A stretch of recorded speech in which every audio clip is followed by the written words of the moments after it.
Greetings, gamers! Welcome to part number 40 of my Let's Play Fire Emblem 4 Genealogy of the Holy War. And in today's episode, I have a couple of units to be talking about before I move on with the combat. And the first is going to be Dermot. He is a sword knight. Now, his base level is 1. So I'm just going to go off of his bases here, even though these aren't his actual bases. He's leveled a few times. He is a level 4 sword knight with 33 base HP, 110% HP growth, 11 base strength, 50% strength growth, 2 base magic, 42% magic growth, 9 base skill, 25% skill growth, 10 base speed, 60% speed growth, 9 base luck, 40% luck growth, 8 base defense, 30% defense growth, and 1 base resistance with a 15% resistance growth. He also comes with Minor Hazul and Vala Holy Blood. This is pretty cool for him, because what this means is that he has 2 Minor Holy Bloods that boost his growth rates quite considerably, especially in the Strength and Magic realm, so that he has around a coin flip to get both Strength and Magic each and every level up. This is pretty cool, because as you can see, I've decided to give him both the Power Ring and the Magic Ring. He inherited everything from his father Azel, the Bargain Band, as well. Now, the Bargain Band doesn't really help him so much. It does help in the sense that it makes it so that he can use the Light Brand with impunity. Yes, once he pairs with Lana, he's going to be able to give her all the gold in the world, and he's not going to care because all the gold in the world will be his. Now, what's really cool is he is basically a magical sword knight. I love this. Once I found out about these magic builds, I just can't get enough of this, and I do it every single time. Now, I used to do it with the Wind Sword particularly, because I thought that that would be better, as it has both a faster animation and it's a lighter weapon. The Elwind is 3 lighter than the Light Tome. But the problem with that is that he suffers weapon triangle disadvantage at range to all of the dark magic in the 2nd generation, which, by the way, there is a lot of dark magic in the 2nd generation. The Light Brand gives him weapon triangle advantage over all forms of magic and neutrality with light and dark. So what this means is that this is just all in all a better weapon. I don't know why I wasn't doing this before. The Light Brand has a little bit of a funny set of statistics compared to its base, what you see here. This is true of every sword that is magical. The magical attack at 2 range, because they attack physically at 1, the magical attack at 2 range always takes on the tome of the L category for the animatomes, and then for the Light Brand it is the regular light tome. At 90 hit, 14 might, 2 range, because it's not going to hit at 1 range, and 5 weight. That is the most basic light tome, but it is better than pretty much every other tome in the game when it comes to just being a basic and a good tome. The Light Brand is awesome for this, and I just find it to be a fantastic addition for him. He uses it very, very well. And I just can't believe I've not done this before. So the cool thing about this is that he's only 4 KOs away from getting critical on this. And once he has critical, and especially a lot of critical on this, he's going to be a formidable threat even at his current magic, which is only 7, to everybody in the game. So 7 plus 14 is 21. He's going to have a 42 at this current time attack with magic at range, a 42 attack whenever he crits. This is kind of absurdly insane. So the magic builds seem suboptimal, especially because you could give him a father like Jamka, which gives him the most strength possible at 90% growth. And then you could have the other fathers like Du or Noish or Beowulf that give him 80%. There's even some fathers that give him 70%. 50% is the lowest you can possibly give him when it comes to physical strength. But I believe it is a worthwhile trade-off, because he still gets a sizable amount of speed in this build, as well as 42% magic growth. The magic growth is insane, because if he gets to around, let's say, 10 to 15 magic, alongside the magic ring and the crit of this weapon, he's going to be critting near 60 damage. And fortunately, that means that he's just going to terrorize everything. When he promotes, he will get Adept. That's not a skill he has now. He has A rank in swords, 8 movement, 7,536 funds. He has Pursuit, so he can double attack as long as he has attack speed higher than the opponent. And Charm gives a 10% boost to nearby allies hit and avoid. This is a personal skill that he inherits from his wonderful mother, Rekessis. So I want to say that there are a couple of pairings that you could give Rekessis where Dermot wouldn't get Pursuit until he promotes, because I think Pursuit is a class skill for the Forest Knight, or the Ranger as I prefer to call it. He will get Adept. So imagine this unit having 30 speed, and so basically a 25 attack speed with the Light Brand, whether close or far. And so he has a 25% chance to attack 2 times per attack, and each and every one of those times he has a 60+% chance to crit. That is insane. This unit is going to become an absolute monster. Of course, he does have a bit of a slow start, just like Lester, actually. Lester, Lana's brother, son of Madir and Ideen. Then the next unit I want to speak about. He is a bow knight. And as I said before, I'm going to be speaking about his particular base level at this current time, which is 2. With a 30 base HP, 105% HP growth. You're almost never going to see him get a 2 HP stat growth, but at least he'll get 1 every single level up. He has 10 base strength, 40% strength growth, 2 base magic, 20% magic growth, 9 base skill, 40% skill growth, 10 base speed, 55% speed growth, 7 base luck, 55% luck growth, 9 base defense, 40% defense growth, and 0 base resistance with a 7% resistance growth. Alongside minor Euler blood, I decided to give him the Silver Bow, the Brave Bow, and the Killer Bow to inherit, as well as the Speed Ring. The Speed Ring is very handy because it allows him to proc some of his other useful skills a little bit better. Specifically, I'm speaking about Accost. And Accost is a fantastic skill on an archer. It's one of the reasons why I think it was given to pretty much every archer in this game, at least in Gen 1. Except for Bridget, but Bridget's a different case. She has the U-Fel, she doesn't really need it. But the other archers were given Accost for good reason. Accost is a fantastic skill for a unit that is not going to take counters. So the Brave Bow is only 6 away from getting critical, and the moment it does, it's going to outclass the Killer Bow in every way except for hit. And maybe weight too, but once he has enough speed that doesn't matter, he's just going to kind of not care. The Brave Bow is what he's going to want to use at all times, because imagine a unit who is sitting pretty, just like Dermot, having a weapon that allows him to automatically get those double attacks, so he doesn't even have to worry, those quadruple attacks I should say, he doesn't even have to worry about a skill like Adept, and he's just going to have a 60+% chance to get a crit every single time he attacks. With an A-ranked bows, 3,362 funds, Pursuit, and Accost, I love Lester and I love Dermot. I think they're both very fun, very interesting and unique units, and they're pretty cool to use.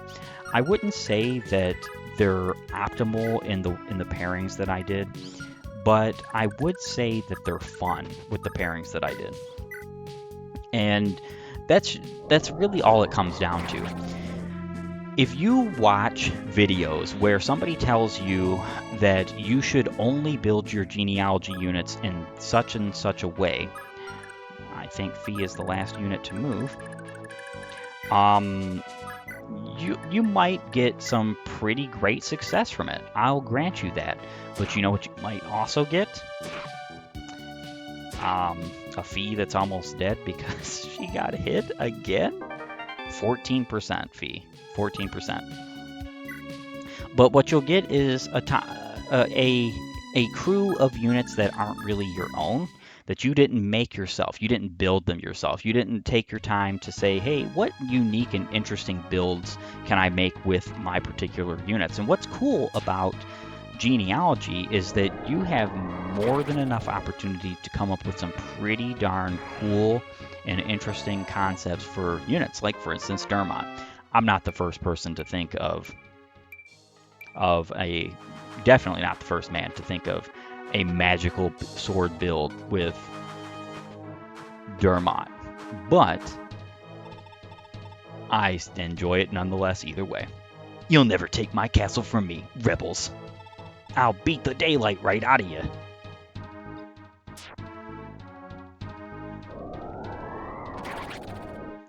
Goodbye, Joe Halvier.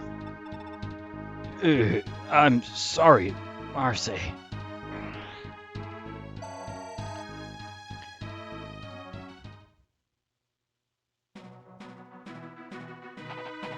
All right.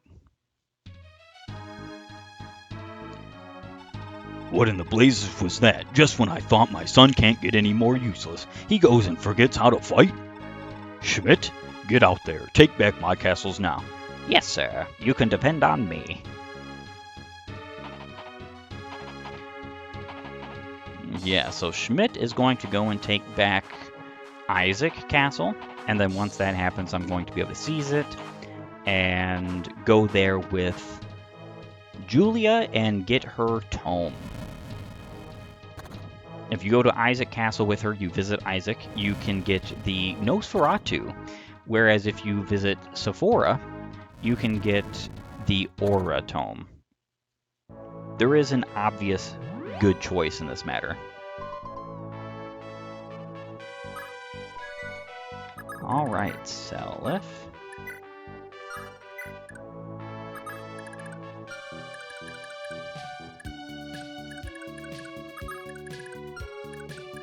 Where do I go here? I guess here? Get some healing on Julia. Julia, in my humble opinion, is one of the hardest units to level up and promote without some significant... I don't want to say babying, right? But without some significant steps to level her and making sure to take care to do that, you're never going to get her promoted. And the reason why that is because I think Julia Promoted is a fantastic unit, especially in the final chapter. And if you neglect that, you're going to find yourself in a situation where you're going to make the final chapter quite a bit harder for you. And I'm not really one to necessarily do that. Alright, so how much hit do these guys have on me? 20 hits. How much damage are they doing? So 26. I kind of don't want to chance that right yet. So what I'll probably do is once Arthur heals up just a little bit more, next turn I'm going to have him out in the open enough for them all to attack him. And I'll just reset if he dies, because the fact of the matter is that if he dies, then he failed his little attempt there. But if he lives, then I don't really have to worry about it. He's getting a bunch of experience points, and then he can move on to the good old glorious village protecting, as well as going and defeating the boss of Sephora. I would also like him to go down here and beat this boss, but typically I don't have the time for that. And then there's also the fact that I do believe that you get the Thief Sword from this guy if you KO him, and you did not pass the Thief Sword down.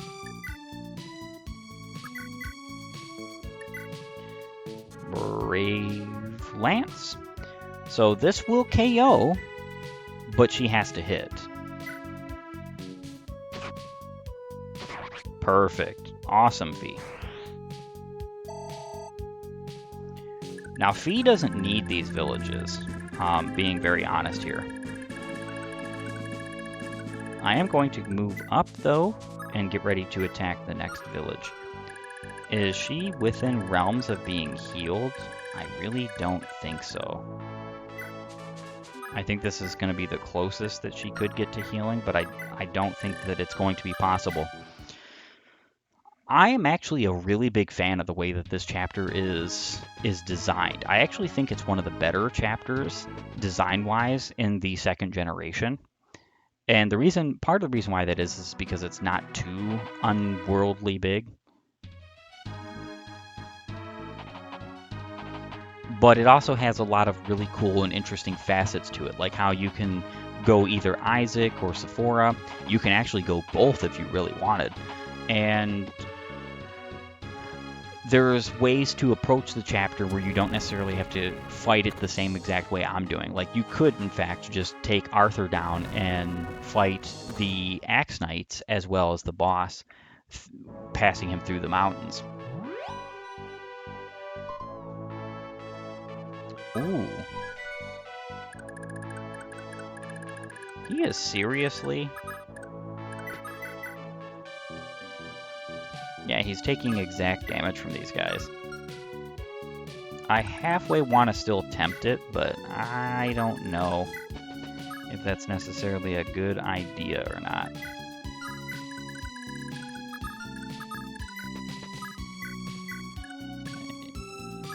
The only thing I could do here is 1, 2, 3, 4, 5, 6, 7, 8, 9, 10. So I could put Fee right here to get healed. The problem is that she needs to get to this village pretty darn soon. But also, if she gets hit by this particular unit, she's just gonna die.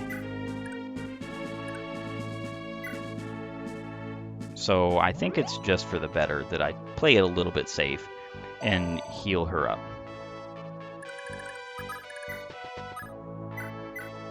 And mend up Ideen. It is funny because Julia and Ideen both have very good HP growth rates, so typically you're gonna be able to heal each other with them.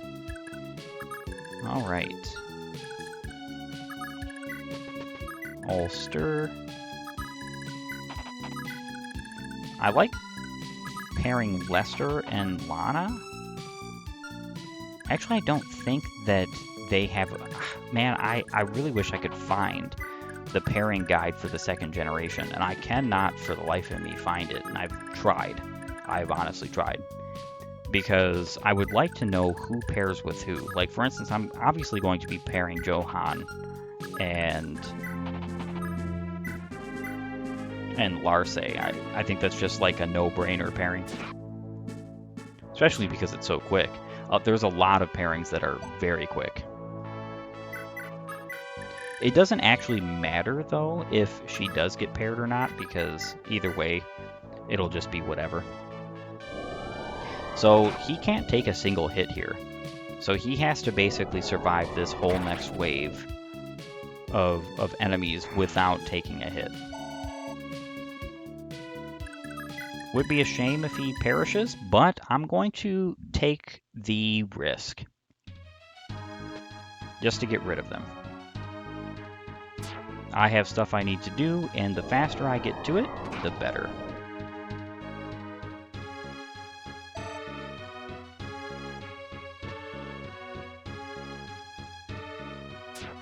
Alright, another dodge. Very good. I hope that he KOs here. Like, more of these units, instead of just leaving them on 2 HP.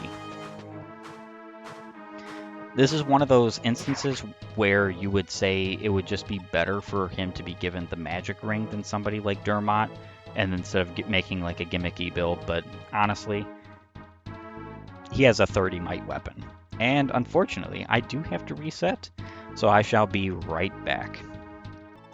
Every last citizen of Isaac believes and trusts in Lord Seliph. We owe his family dearly for how his father long ago rescued and helped raise our Prince Shannon. And there you can see, especially in like some village conversations, you can see the little seeds that were planted by Sigurd doing all these good deeds, like helping Shannon and Ira. And it's just coming back to show that even the people of Isaac, who've never cared for Granvale, as far as the story has ever known, never cared for Granvale. They've never really hated Granvale per se, but they've never cared for him. And what you see is that gloriously they all root for Seleth, and he's not even their prince.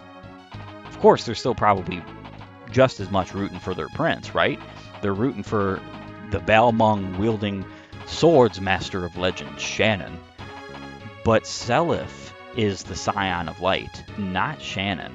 And the reason why that is just because of how legendary and great Sigurd was. And I actually really love that about this story. I think it's a fantastic little addition, if you will. Now that... Okay, so...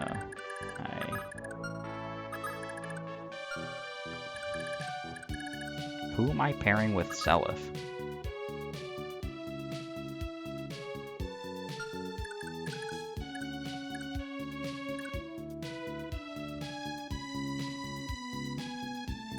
Yeah, I don't actually think I'm pairing anyone with Seleth, just because he needs to constantly be out of the way. Alright. Keep on moving, folks. Keep on moving.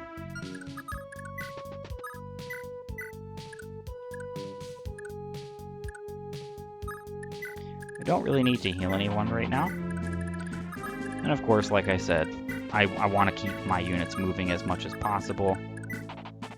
I'm trying to pair a little bit, which seems like it could be very suboptimal, especially for the fact that I do want speed here, but either way. You know, the Liberation Army's leader, Seleth, they say he's the rightful heir to Granvale. I bet we'd all have a much better time with him on the throne if that were true, huh? Here, take this here skill ring. Go on, do your best. We're all behind you. And Johan gets the skill ring, and very honestly, I think he is the best user of this, especially because it helps him in many different ways that aren't immediately realized. Like, for instance, when he gets the Brave Axe, which I'm obviously going to give him, and when he gets crit on that, the skill from the skill ring does add to that crit. It's very useful in that matter. So I can try again. This time with Arthur, and he can take a single hit now that he is fully healed. So I think I'm going to go ahead and do that. And again, I will just reset if things go bad. If he takes one hit and then does not get hit the rest of the way, that would actually be pretty good because he would just crit the rest of these units with Wrath. But either way, I would just prefer if he KOs all of them, gets them out of the way, and then moves on with his life, because he has much to do, including getting both of these villages. He's the only reasonable unit to give these villages to. You could give them to Fee also. Anybody else than that is just not reasonable, because you're not going to go this path. You could, if you want Sephora instead and the Aura Tome instead of Isaac and the Nosferatu Tome, you could go this way. Truthfully, I don't think this way is any faster, though it seems like it would be closer, because you do have to pass through the mountains that are underneath Sephora Castle. Please don't get hit, Arthur. You have only 2 more guys to finish.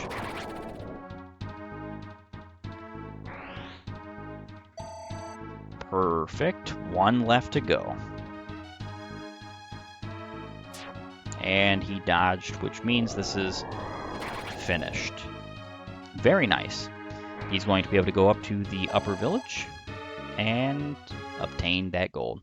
So the reason why I don't give Fee the villages is kind of obvious, or it should at least be obvious, and that reason is the fact that I have the Thief Sword on her. She never needs to actually gain a village unless that particular village is just too out of the way for the rest of my units, or it has an item that she particularly needs. Because I do like giving her the shield ring, because she is a good user of that. I actually think that another good user of that would be Dermot, because Dermot really only has avoid to his name.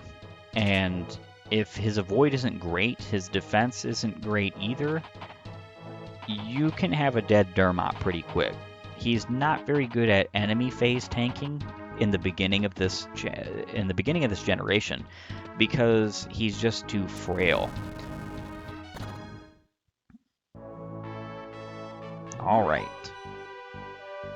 Especially with the growth rates that I've given him in this particular pairing.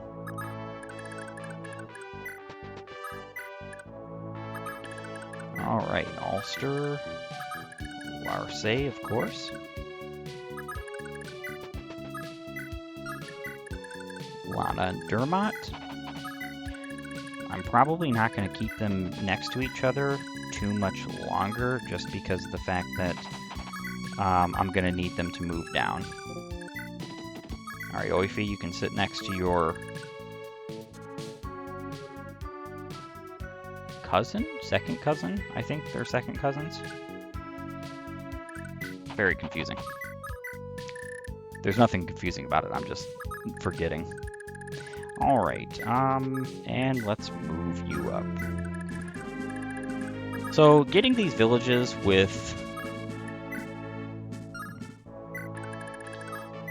Arthur is a really good idea, because obviously you're going to want to repair the Forseti, and you're not doing that without a lot of gold.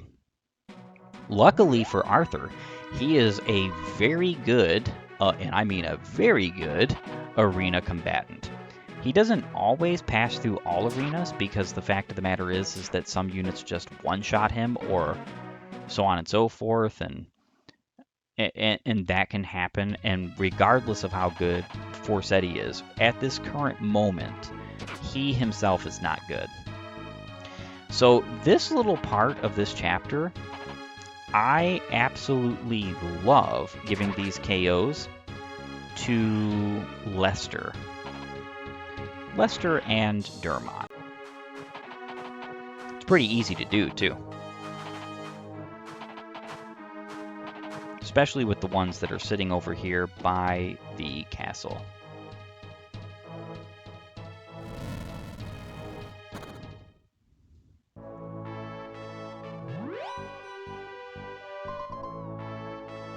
Very nice. Some good old healing when you need it.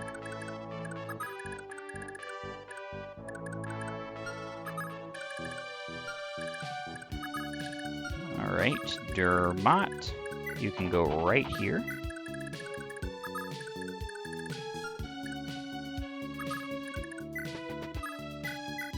And I guess I'll heal up Seliph. I think that's a good idea. Don't want any of them in their range, because it's just going to waste time. So I'm going to make sure everybody is out of the range.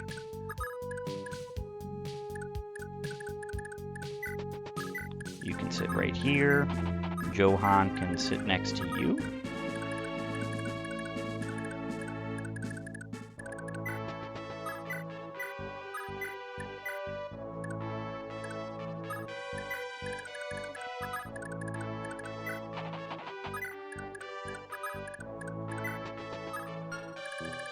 And I think, yeah, this is a little bit of a safe spot right here.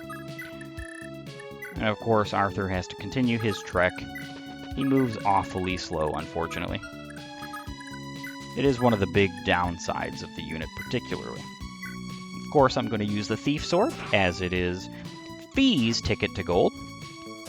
So she's actually going to get a lot more gold from this little fight here than Arthur would. I do think Arthur will be within range. I think that's kind of a bit of a no-brainer, so I'm going to move Fee.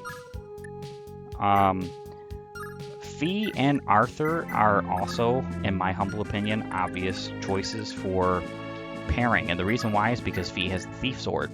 I gave her the Thief Sword for this reason. She can get a lot of gold. Once they pair, she can give him the gold. He needs it more than she does, at least until he gets the Thief Band. Once he gets the Thief Band, every time he attacks with any weapon, he's just going to steal gold, which is kind of insane that that's even a band.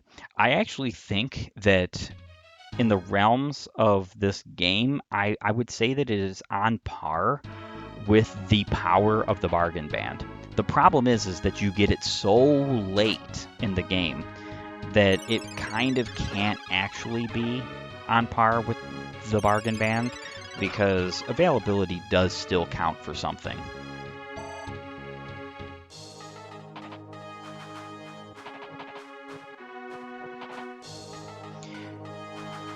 Now these guys hitting with hand axes is a little bit insane, so I don't think I'm gonna get hit again, especially because, you know, they're 50 hit weapons. Dermot again doesn't have very great avoid or defensive statistics right now, so there is still the chances.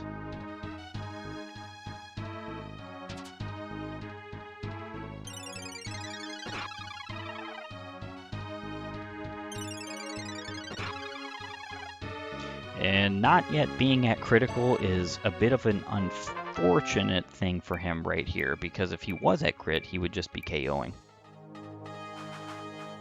That was a very good level up as well. Very good, very appreciated.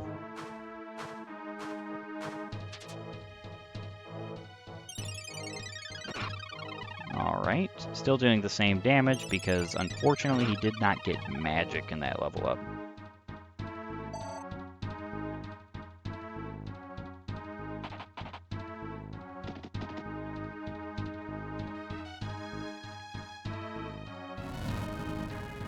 It's actually kind of surprising to me that Schmidt and crew are coming my way. Typically they don't. Typically they run away. Alright, so unfortunately this is about that time where I must bid you all a farewell. The episodes must be quick and concise, and I think this has been just that. I want to thank you for joining me. If you like my content, please upvote and follow, or like and subscribe, depending on your platform of choice. And while you're at it, leave a comment down below. Have a great and glorious day gaming.